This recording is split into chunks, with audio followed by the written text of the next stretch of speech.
Wakaenda wakafika nyumbani kwa kahaba mmoja, jina lake aliitwa Rahabu, wakilala huko. Mfalme wa Yeriko akaambiwa kusema, tazama, watu wawili wa wana wa Israeli wameingia humu leo usiku ili kuipeleleza nchi. Mfalme wa Yeriko akawatuma watu kwa Rahabu akasema, watoe watu wale waliokuja kwako, walioingia ndani ya nyumba yako, maana wamekuja ili kuipeleleza nchi. Yule mwanamke akawatwaa wale watu wawili akawaficha, akasema, naam, wale watu walikuja kwangu, lakini sikujua walikotoka. Ikawa kama wakati wa kufungwa lango la mji, kulipokuwa giza, watu wale wakatoka, wala sijui walikokwenda. Wafuateni upesi, maana mtawapata. Mstari wa 8. Lakini yeye alikuwa amewapandisha darini, akawaficha akawaficha kwa mabua ya kitani aliyokuwa ameyatandika juu ya dari. Basi hao watu wakawafuata kwa njia iendayo Yordani mpaka vivukoni. Na mara wale watu walipowafuatia, walipokwisha kutoka, wakalifunga lango. Tena kabla hawajalala, akawaendea juu darini, akawaambia wale wanaume, mimi najua ya kuwa Bwana amewapa ninyi nchi hii, na ya kuwa hofu imetuangukia mbele yenu, na ya kuwa wenyeji wote wa nchi wameyeyuka mbele yenu. Amen. Jamani, semeni amen. Amen. Tunazungumza au nilisikia tuzungumze kwa habari ya wana wa Israeli, na wakati huu ni wakati ambao walikuwa safarini kutoka Misri kwenda Kanaani. Na kwa kweli Kanaani haikuwa mbali sana, kwa sababu mji wa Yeriko ni mji ambao ukifuatilia ulikuwa kwenye Palestina ya sasa. Na ndio nikakumbuka, kumbe hii vita ya Palestina na Israeli haijaanza leo. Hata wakati wakiwa safarini, kumbe walipigana hapo Palestina kwenye mji huu unaitwa Yeriko. Kama tuko pamoja, semeni amina. Amen. Jamani, semeni amina. Amen. Israeli hajaanza vita leo. Hii tunayoisikia na kuiona, maana sasa tunaweza kuangalia kwenye mitandao tukaona hata mabomu namna yanarushwa. Hii ya juzi hapa wamepigana, ilikuwa inaonyeshwa live tu, mabomu yanatupwa, yanafanya nini. Haijaanza leo. Tangu nyakati hizi wakiwa safarini iliwahi pigana vita. Hao watu wako vitani karibu maisha yao yote. Na mtu aliyoko vitani usimtishie vita. Na ndio ugomvi mkubwa ambao Israeli leo anapambana. Hata unaona anapigana na Irani ni kwa sababu ya matisho. Kuna watu wamekuwa natangaza ya kwamba nitaifuta Israeli. Natangaza Israeli haifai kuwepo kwenye ramani ya uso wa dunia. Na nimesema kwamba mtu aliyewahi kupigana, mtu aliyewahi kung'atwa na nyoka, usimtishie nyoka. Jamani, naongea na watu asubuhi ya leo. Usimtishie Bwana. Maana ukimtishia yeye hajui natishia. Anajua tayari umeshanipiga. Watu waliopigana vita usiwachezee kwenye habari ya vita, na ndio Israeli. Irani ni moja ya mataifa ambayo yanamkalia sana Israeli. Ameshaapa na anatangaza wakati mwingine kwamba nitaifuta Israeli. Haifai. Na sasa kwa dunia ya leo na intelijensia, Israeli anajua hawa jamaa hawezi kuwaruhusu Irani arutubishe vile vinu vyake vya nyuklia. Maana anajua kumruhusu Irani amiliki nyuklia ni sawa na kumkabidhi rungu kichaa, saa yoyote anapiga kichwani. Kama bado uko na mimi sema amina. Nazungumza kwa habari ya ukuta wa Yeriko. Ni vita ambayo ilipiganwa, lakini lazima pia turudi na sasa. Kilichopiganwa juzi hapa ni ile vita ya kinyuklia. Na ndio unasikia wachunguzi wanasema yule mtaalamu, kwa sababu kuwatengeneza wataalamu waliobobea kuweza kutengeneza nyuklia, Irani imewagharimu miaka mingi. Na mbaya zaidi Israeli, kwa sababu anajua hawa jamaa ni hatari kwangu, anatumia kila aina ya upelelezi. aliyekuwa mkufunzi mkuu wa Irani wa wale wa jamaa ile cabinet ya kutengeneza nuclear, alikuwa ni jasusi wa Kiisraeli. Na alipomaliza anaenda nao, anawafundisha, wanatengeneza, lakini huku anajua anafanya kazi maalum ya Israeli. Wanasema alipomaliza kuwa train na wamefikia hatua kubwa sana ya nuclear, ndipo akaarifu kwamba sasa ilikofikia, tukiwaacha waendelee hali itakuwa mbaya sana, naweza sasa tukashughulikia. Israeli alipopenyeza majasusi wake na mitambo yote ya kiteknolojia, zile nyuki askofu alizungumza zimetengenezwa, zinawalenga wale wa jamaa ambao ndio wataalamu. Alipomaliza akatoweka, na baada ya kutoweka ndio wale jamaa wote wakapigwa. Yaani nyuki anakufuata, unashangaa bomu inalipuka. Na haikutosha tu, unaona Marekani akaleta zile makombora yake yanaitwa sijui Hammer, something like that, akayatuma yakaenda yakapiga kwenye vinu vya nyuklia huko ardhini. Unashangaa inapinduka, inamalizika. Walipomaliza kazi, wanasema sasa tukae tutafute amani, tutafute mapatano. Lakini kazi imefanya nini? Imekamilika. Duniani hapa kuna watu wa bade, yaani mtu anakuonea alafu anakuambia tukishamaliza ndio tukae tufanye nini? Tutafute reconciliation. Na hata hapa duniani wapo, hata dunia ya Tanzania, yaani mtu anakukanyaga, anakufanyia makusudi, anakuibia, anakukanyaga, alafu anasema tukimaliza tutatengeneza mapatano, tutayamaliza haya mambo. Ni dunia ndugu zangu, hii dunia haina haki. Haki tutaenda kuikuta mbinguni. Sema amina katika jina la Yesu. Naomba nitoke hapa. Sasa huyu Israeli alianza tangu zamani. Tumesoma sura ya 2, tunaona Joshua baada ya kukamata usukani wa kuongoza wana wa Israeli. Na ni baada ya Musa kufa. Mnakumbuka Musa kuna kosa fulani alifanya. Mungu akamwambia utaiona Kanaani lakini hautaingia. Akaishia kando ya mto Yordani. Joshua akapokea kijiti. Sasa Joshua akapanga safu, mbele yake ameambiwa kuna mji unaitwa Yeriko, kuna nchi alafu na mji unaitwa Yeriko. Na hawa Yeriko Mungu amemwambia Joshua kwamba lazima ule ukuta ubomolewe, maana hiyo ndiyo njia mtapita. Hawakubomoa ili waingie waishi Yeriko, hapana. Walikuwa na safiri, maana nimekwambia Yeriko iko Palestina ya sasa. Walikuwa bado hawajafika nchi ya ahadi Yerusalemu. Maana yake Mungu aliwaambia lazima mtabomoa, mtapita alafu mnaendelea na safari. Na Mungu akisema unapita hapa, hawakuwa na mjadala, maana after all hawakuwa wanajiongoza wenyewe. Walikuwa naongozwa mchana na nini jamani? Na wingu, si mnajua hiyo Halafu na usiku walikuwa naongozwa na nini? Na nguzo ya moto mbele yao. Sasa Mungu anamwambia bwana lazima upite Yeriko. Hakuna mjadala. Joshua akasema sasa ule mji tutaingiaje? Akatuma wapelelezi 2. Mwambie mwenzako akatuma wapelelezi 2. Musa mnakumbuka aliwahi kutuma wapelelezi, na mmoja wao alikuwa ni Joshua. Aliwatuma walikuwa 12. Kuna makosa yalifanyika. Joshua kwa sababu alikaa na Musa na akayaona makosa, akasema mimi sifanyi kosa. Hakutuma 12, akatuma 2 tu.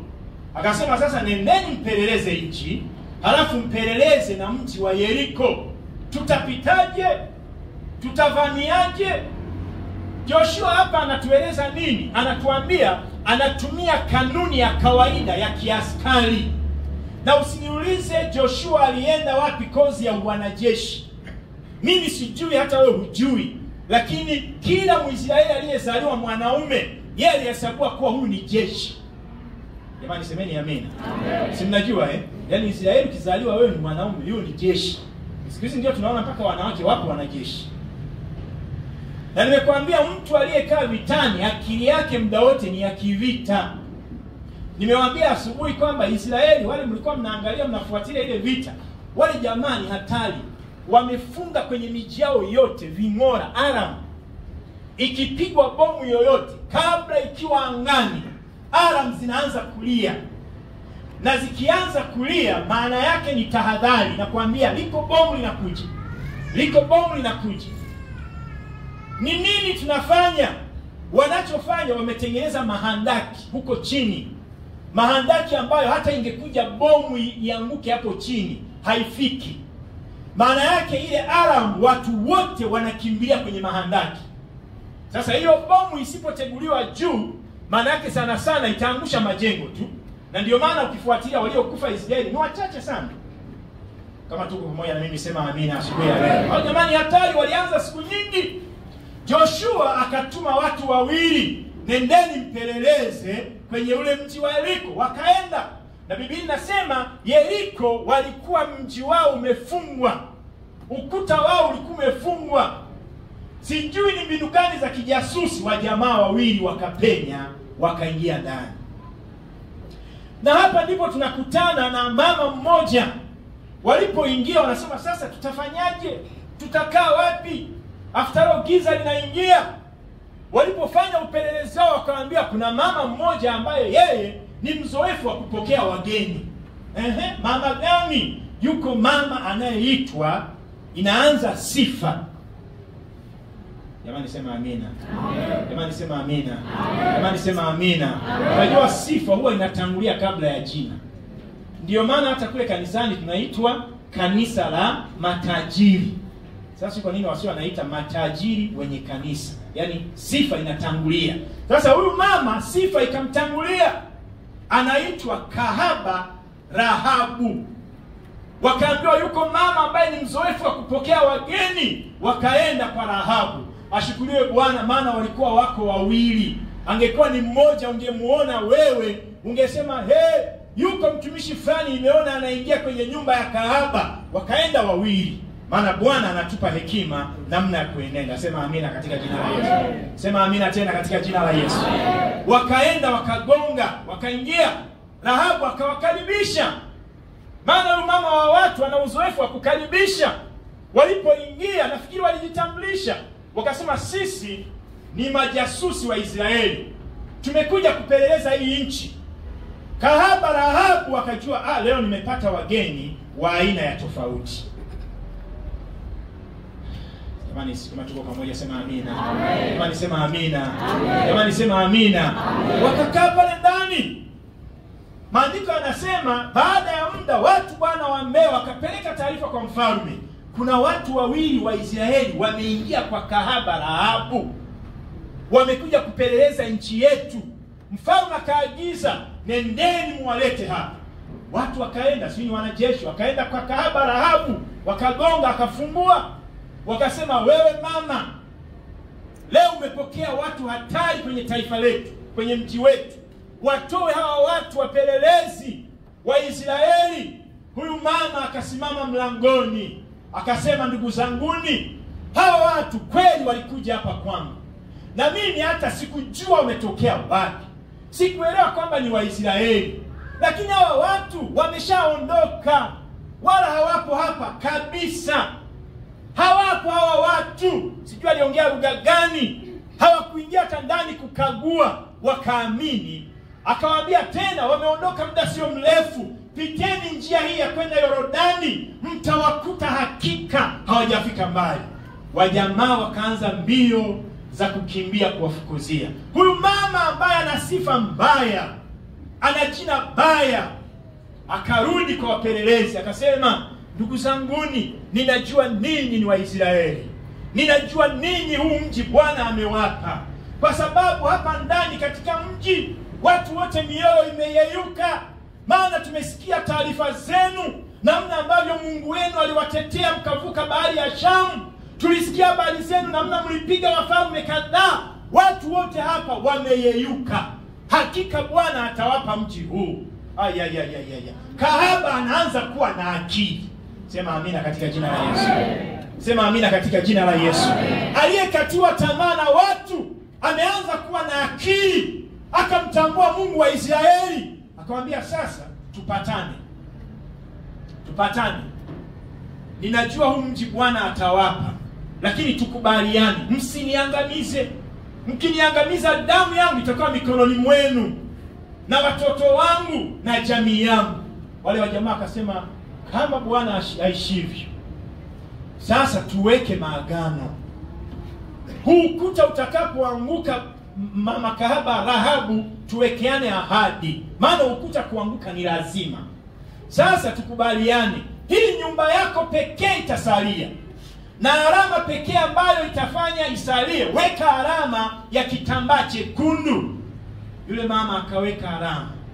Biblia inasema yule mama alipohakikisha watu wameshaenda mbali, akawaweka siuni kwenye kitunga. Haijasema kitunga, lakini naamini, maana Biblia inasema ilikuwa ni dalili juu. Akawaweka, maana milango imefungwa, hawezi kutoka tena. Akaenda dirishani, huyu mama wa watu, naamini labda aliwaweka kwenye ndoo au kwenye kitunga mmoja mmoja, akakaza mikono yake na kamba, akawateremsha, wakaondoka. Biblia inasema wale walioenda kuwafukuzia hawakuwapata. Sasa ndipo tunasoma sura ya 6 ya kwamba sasa ni wakati Mungu anampa maagizo Joshua, kwamba Joshua, safari lazima iendelee, na mbele yenu kuna ukuta na lazima Yeriko itaanguka. Sasa ninakwambia, utafanya hivi, utaandaa watu wanaopiga tarumbeta. Makuhani 7 watapiga tarumbeta, halafu na sanduku la Bwana litafuata nyuma yao. Na baada ya hapo watakuwepo wana wa Israeli. Mtakuwa mnazunguka mji, kila siku mnauzunguka mara moja. Jamani, kama bado tuko pamoja sema amina. Amen. Kama mnanielewa bado sema amina. Amen. Mungu akampa maagizo, mtazunguka siku ya kwanza. Na wakati mnazunguka, tarumbeta hizo ambazo zimetengenezwa kwa kondoo, kwa pembe za kondoo waume, zitakuwa zinapigwa na makuhani 7. Mtazunguka siku ya kwanza, watu wote watakuwa ni kimya, tarumbeta zitalia, mtazunguka. Na ngoja nieleze, tunapozungumza juu ya habari ya ukuta wa Yeriko, haikuwa rahisi. Sio ukuta kama ule wa nyumbani kwako. Si unajua Afrika tunajengaga kuta kwenye nyumba zetu, Jamani, naongea na watu asubuhi ya leo. Tunajenga Kama hujajenga ni wakati tu hujafika, lakini kwa Afrika kujenga ukuta ni muhimu. Sawa jamani? Kwa wenzetu huko Ulaya hamna utakuta ukuta kwenye manyumba. Kwa nini? Kwa sababu kila mtu ana habari zake. Yaani kila mtu na maisha yake. Si unajua Afrika baba, majirani watachunguza, leo umekula dagaa, leo umekula nyama. Si mnajua Nazo hizo ni sababu za msingi za kujenga kuta kwenye nyumba. Kama hujajenga ni hela tu utapata. Lakini kama una nyumba, jenga ukuta rafiki yangu. Jenga ukuta mwanangu.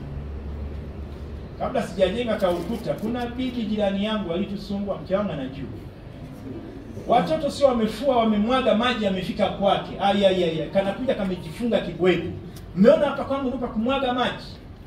Kila siku ni kesi. Sijui wamekula kapipi kameruka kale kaganda huko, ni kesi.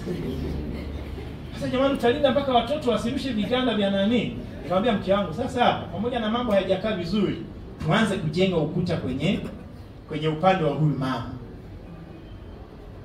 Sasa tukapata akili, tukasema sasa kwanza kunyosha mpaka kwenyewe na huyu bibi ni shida. Sasa tufanyeje? Tukanunua sukari. Hiyo nao si ni akili. Usitumie nguvu mwanangu. Acha kutumia manguvu. Sawa? Nanunua sukari, nanunua si mama tulinunua na nini? Tukaenda tukatembelea. Bibi, tumekuja kukutembelea. Haya, karibuni wanangu. Sasa umeenda na sukari, ataacha kuwaita wanangu. Si obviously ataita tu wanangu. Tukapiga story, kwambia sasa bibi, ile miti pale kwenye mpaka naona kama inaharibu inakaa vizuri. Unaonaje tunani? Halafu ile yote miti yako yote sisi tutakusaidia, wewe hutatoa chochote. Watakukatia mpaka kuni watakuletea hapa. Mimi nitagharimia gharama zote, kuni zote watakuletea. Nasema mnaniletea mpaka kuni. Tukafanikiwa. Kateni. Nikaita fundi, ngoa miti yote. Kata magogo, miti yote nikamwita. Sasa bibi, miti yote hii hapa. Wanakusombea wakuletee nyumbani.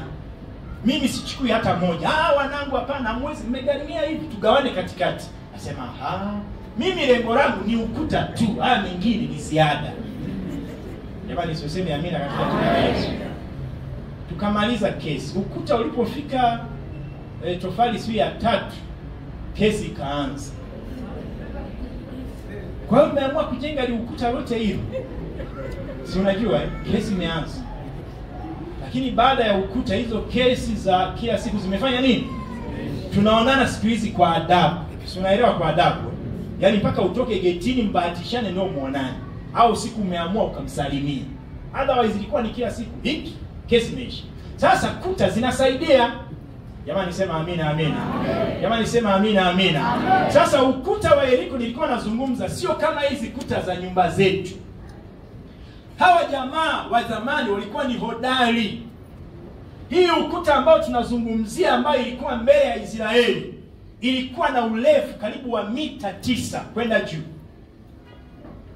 Yaani piga hatua za mtu mzima 9. Sinikaribia na urefu wa kiwanja yako wengine hapa mjini. Mita 9 si karibu kiwanja ya mtu. Jamani naongea na watu lakini asubuhi ya leo. Halafu sio tu urefu mita 9, hawa jamaa upana wake, yani ule upana hivi, ulikuwa kwenda karibu mita 4. Mita 4 ni zaidi ya upana wa barabara ile moja unaopitia. Magari si yanapishana Jamani naongea na watu asubuhi ya leo. Sasa barabara zinajengwa kwa upana wa mita, yani ule upande mmoja 3.5, mwingine 3.5. Sasa wao walijenga mita 4, maana yake gari nzima inaingia na nusu mita nyingine inabaki. Huo ni unene wa hiyo ukuta. Maana yake ni nini? Hata gari ingeweza ikazunguka juu ya ukuta ina survey. Maana ukuta ulijengwa mji mzima. Sikufanya utafiti kujua kwamba mji mzima wenyewe ulikuwa na ukubwa gani. Maana yake kama ni aka Kaarusha kote kamezungushiwa. Sasa Arusha ni kubwa sana. Nafikiri miji yao ilikuwa mikubwa namna hii. Labda kaeneo fulani aka kamjini kamezungushwa. Halafu na liunene la namna hiyo. Halafu wakaweka na minara karibu 12 ambayo wanaitumia kuangalia adui anakuja. Liukuta liko mbele ya Israeli. Mungu anamwambia Joshua, huu ukuta lazima utaanguka tu. Haijalishi unene wake, haijalishi urefu wake, haijalishi ukubwa wake. Ninakuelekeza ukuta utaanguka. Jamani sema amina katika jina la Yesu. Jamani sema amina katika jina la Yesu. Jamani nikwambia asubuhi ya leo, sijui ni nani kuna ukuta huko mbele yake. Umekuzuia hauoni mbele. Umekuzuia huwezi kusonga mbele. Nataka nikwambie Bwana ikiwa anasema hilo jambo litaanguka, huo ukuta utaanguka. Nataka asubuhi ya leo uamini pamoja na mimi ya kwamba haijalishi ukubwa wake, hilo jaribu litaanguka katika jina la Yesu. Joshua akapanga safu yake. Akaweka wale makuhani 7 wanaopiga tarumbeta. Sanduku la agano liko nyuma yao na watu wakaanza kazi ya kuzunguka. Biblia inasema wakaamka asubuhi na mapema. Mungu akamwambia mkeni alfajiri, wakaanza kuzunguka. Maandiko yanasema tarumbeta watu 7 wanapiga, halafu watu wote wako kimya wanazunguka. Na mimi nikawa najaribu kufikiri, hawa watu walikuwa ndani ya ukuta wa Yeriko, walikuwa wanajiamini kwa sababu kuta yao ni imara. Ninaamini inawezekana waliwaona, maana walikuwa na watu wanaoangalia kwenye minara. Na walipowaona, waliona hao watu waache, labda wamechanganyikiwa, wanazunguka ukuta wetu. Watafanya nini after all? Ni sawa na ule ukuta wa nyumbani kwangu, nisikie kambwa kanabweka nje na geti limefungwa. Jamani, Mungu atanifanya niamke anabweka nje ukuta wa nyumba yangu? Sitaendelea kukoroma tu. Jamani naongea na watu asubuhi leo, sema amina kama unanielewa. Kwa walipoona Israeli wakasema waache, wamechanganyikiwa, waache wazunguke. Wakazunguka siku ya kwanza, wakamaliza. Tarumbeta zinapigwa, wako kimya, wakamaliza. Mungu akamwambia rudini kambini mkalale. Wakarudi. Asubuhi siku ya pili wakaamka, wakaanza mchezo ule ule. Tarumbeta zinapigwa. Sanduku la agano la Bwana liko pamoja nao. Na ngoja nikueleze, sanduku la agano la Bwana katika Israeli ilionyesha ishara ya kwamba Mungu yuko katikati yetu. Mungu yuko pamoja na sisi. Jamani sema amina amina. Na ndio maana ukisoma nyuma, wakati ambao sanduku la agano la Israeli limechukuliwa, limeibwa na mataifa, limeibwa huko, limepelekwa huko, Israeli walikuwa wanatandikwa sana kwenye vita. Walijua siri kwamba lazima sanduku la agano la Bwana liwepo na sisi Joshua anapanga safu, wapiga tarumbeta 7, sanduku la agano lipo, na watu wakazunguka siku ya pili, wakamaliza. Mungu anawaambia rudini kambini. Siku ya 3 wakarudi, wakazunguka hali ile ile, wako kimya, wakarudi kambini. Wakaenda siku ya 4, wakaenda siku ya 5, wakaenda siku ya 6, wakamaliza, wakarudi. Mungu akawaambia siku ya 7, sikilizeni, mtazunguka mara 7. Mara 6 mtazunguka mkiwa kimya kama mlivyofanya hapo nyuma. Lakini siku ya 7, wakati tarumbeta zinapigwa na sanduku la agano la Bwana lipo, watu wote wajiandae kushangilia. Na mtakaposhangilia, ukuta wenyewe utaanguka. Kama nisema amina katika jina la Yesu. Kwa hiyo siku ya 7 wakaanza mara ya kwanza, wakaenda mara ya pili, wakaenda mara ya 3, mara ya 4, mara ya 5. Wakati wanaanza ile mara ya 7, Joshua nafikiri aliwaandaa. Sasa jamani, ni wakati ambao kila mmoja atashangilia. Kumbe Bwana Mungu huwa anaonekana pia wakati wa kelele. Jamani semeni amina amina. Jamani semeni amina amina. Mungu wetu ni Mungu wa kelele za watakatifu. Wanapomshangilia, Mungu anashuka, anatenda. Biblia inasema walipoanza kuzunguka mara ya 7, wakaanza kushangilia na tarumbeta zinapigwa. Biblia inasema ukuta ukaanza kukatika nyufa zake. Ukaanza wenyewe kuachia, ukaanza kuanguka. Wajamaa waliojiamini wako ndani, wanashangama ukuta anaanguka. Mtu anakimbia anaenda huko, anakutana na tofali chini. Na Mungu alivyowaahidi na anatimiza agano, nyumba ya kahaba Rahabu ilibaki imesimama katika jina la Yesu. Nasema tena, ilibaki imesimama katika jina la Yesu. Mungu akisema hakosei. Na ndio maana nasema kwenye jambo unalopitia ambalo limekuwa ni ukuta kwako, sikiliza sauti ya Mungu inakwambia nini. Mungu akisema amesema. Jamani sema amina. Amen. Jamani sema amina. Amen. Ndipo wana wa Israeli kila mmoja akavamia kwenye mji, akateka watu, akamaliza watu, na baadaye wakaendelea. Nataka niseme nini asubuhi ya leo? Bwana akisema juu ya jambo, haijalishi ni gumu kiasi gani. Huu ukuta ulikuwa ni mkubwa, nimesema, lakini kwa sababu Bwana alisema, ukuta ulianguka katika jina la Yesu. Bwana akupe neema. Mambo yaliyosimama mbele yako kama kuta, huwezi kwenda mbele, huwezi kusogea mbele, yaanguke mbele yako katika jina la Yesu. Nasema tena, yaanguke mbele yako katika jina la Yesu. Na hayo majaribu usiyaone tena, maana ukuta hautakaa usimame tena katika jina la Yesu. Jambo la kwanza ninapohitimisha, jambo la kwanza, Mungu alimtumia kahaba Rahabu na akafanyika kuwa msaada na taarifa muhimu zilizosaidia taifa la Israeli. Ukisoma kwenye kitabu cha Ebrania sura ya 11:31, Rahabu ametajwa. Hata tusome Ebrania sura ya 11 mstari wa 31.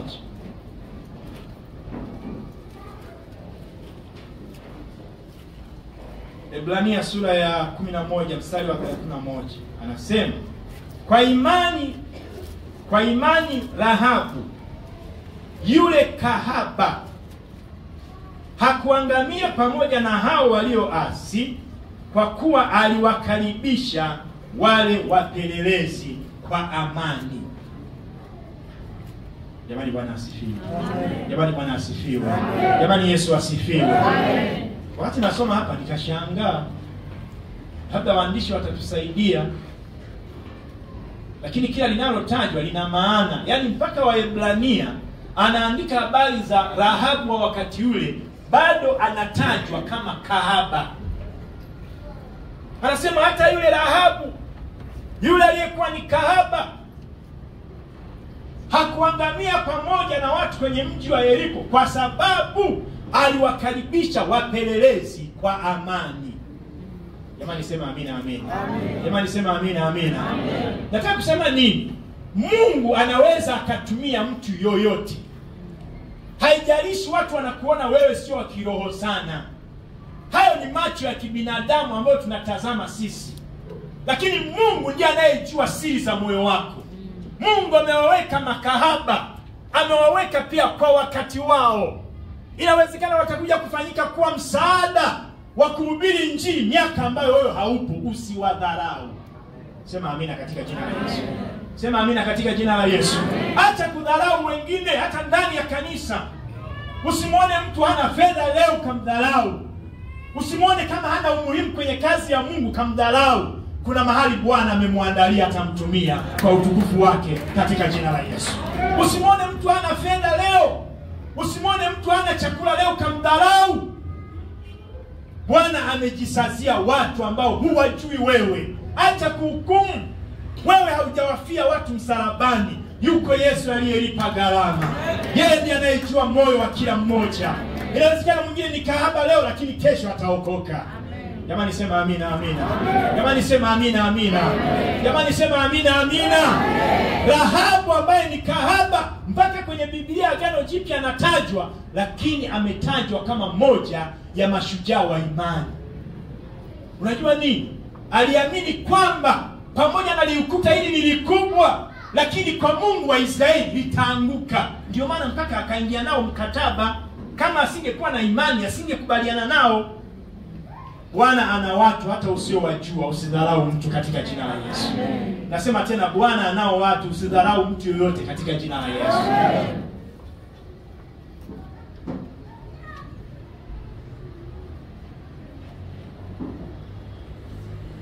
Wakati ambao kuna ukuta mbele yako, punguza idadi ya wapelelezi wa kuwasikiliza.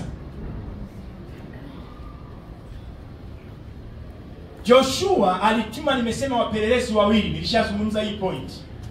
Hakutuma wengi. Nyakati ambazo kuna kuta mbele yako, nyakati ambazo kuna mambo magumu yamesimama mbele yako, ni nyakati ambazo wasio na akili watasikia kila nabii, watasikia kila mhubiri. Nyakati ambazo unapitia nyakati za mambo magumu mbele yako, kuna kuta mbele yako, jikinge au jilinde usisikie kila nabii. Manabii wengine huwajui, nilishakusia mwanzoni. Ni rahisi sana kukiwa na ukuta mbele yako, watu wanahangaika. Nyie hamjui tu. Kuna watu wanahangaika. Ikitangazwa kwenda kukanyaga mafuta, unashangaa uelekeo ni Kisongo. Kwenda kufanya nini? Kukanyaga mafuta.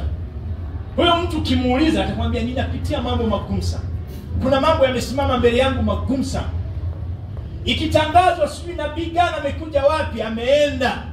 Na mimi nimewahi kusema na leo tena nitasema, mtu anaenda kukanyaga mafuta, siamini kama hii kanisa yupo. Kama upo, tafadhali uje ofisini pale kabisa, yani uje utengeneze mambo yako. Kwa sababu kukanyaga mafuta kibiblia hiyo ni kufuru. Mafuta kwenye maandiko hiyo ni Roho Mtakatifu, si ni sawa jamani? Mafuta, ukizungumzia mafuta kibiblia soma. Hata wakati wa falme, nyakati zile wanatawala kuwa wafalme, ilikuwa lazima wapakwe mafuta kama ishara ya Roho Mtakatifu. Jamani, kama naongea na watu asubuhi leo sema amina. Mafuta kwenye maandiko ni Roho Mtakatifu. Na hakuna mahali popote kwenye maandiko ambapo watu walienda kukanyaga mafuta. Mafuta yenyewe ndio yanamiminwa juu. Unaelewa maana yake? Kumiminwa juu maana yake Roho Mtakatifu yeye ndio atukanyage, atuponde ponde, atufanye kama apendavyo. Jamani sema amina amina. Jamani sema amina amina. Ukienda kukanyaga maana yake unakufuru. Na maandiko yanasema anayemkufuru Roho Mtakatifu, Yesu mwenyewe anasema anayekufuru Roho Mtakatifu hatafanya nini? Hatasamehewa. Makufuru mabaya sana. Mimi nagombana hata na watoto. Juzi niliwakuta wanaangalia channel moja ambayo mimi siamini. Usiamini ama kila kitu anayetangaza. Nimkuta binti yangu mmoja sasa hivi hayupo. Wewe mbona umeweka hii channel na mimi wasipendi? Akasema huwa sisikii mahubiri, ila kwaya wanazoweka ndio napenda. Nikamwambia hata kwaya za hiyo channel achana nazo. Usijiexpose kwa hayo majamaa, yatakuharibu akili. Jamani sema amina. Jamani sema amina. Jamani sema amina. Jamani sema amina. Acha kuangalia machaneli ambayo huna uhakika nayo. Watu wameharibikiwa akili. Nataka niseme nini asubuhi ya leo? Ya kwamba wakati ambao unapitia changamoto, punguza manabii, punguza watu. Sikiliza manabii na wachungaji wako ambao umetembea nao kwa miaka. Achana na majamaa, leo anaibuka na hili, leo anaibuka na hili. Yako mengine yanatumia mauchawi kabisa, wewe hujui. Achana na mambo. Joshua akatuma wapelelezi 2 tu. Wakati wa jaribu, wakati wa mambo magumu, wakati wa ukuta mbele yako, punguza watu wa kuwasikiliza. Sikiliza wachungaji ambao umetembea nao kwa miaka. Sema amina, amina. Jamani sema amina, amina. Jamani sema amina, amina. Acha ujinga huo bwana kwenda kwa huko. Wakati wewe unaona hapa hakuna miujiza inatendeka, wako watu hapa sisi tunajua wanatendewa mambo ya kutisha. Wanatendewa miujiza ya kutisha. Si useme amina katika jina la Yesu. Wako watu hapa wakikupa shuhuda zao utatetemeka. Ni ujinga wako tunakupeleka huko. Mwisho unarudi hapa akili imeshaharibika. Wako wengine wameenda, sisi watu seni wachungaji lakini tunajua wako wengine hata wamerudi hapa akili imeshafyatuka. Mara leo yuko kwa nabii sui nani, leo yuko kwa nani, anakuja kurudi baada ya miaka 10. Akili imeshafanya nini? Mimi naongea sitani hapa, naelewa kitu naongea. Yaani mtu naongea naye hakuelewi. Ameshaharibiwa. Tulia kwa Bwana, yuko hapa katika jina la Yesu. Hata jaribu nalopitia leo litaanguka mbele yako katika jina la Yesu. Nasema tena huo ukuta utaanguka mbele yako katika jina la Yesu. Nasema tena na uanguke hata sasa kwa jina la Yesu. Naomba usimame kwa miguu yako. Waimbaji, siku tunaweza